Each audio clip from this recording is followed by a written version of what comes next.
Presidenta, señorías, ¿no les da vergüenza doblegarse a los designios de una cacique? Señorías, Decía, ¿no les da vergüenza doblegarse a los designios de una cacique que, por ejemplo, dice que está en contra de rebajar el IVA veterinario porque hay sífilis en Barcelona?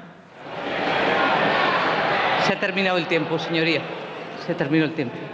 Muchas gracias.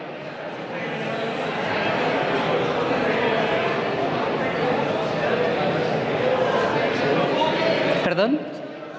Se terminó. Es 1 minuto y 20. Este es el nivel.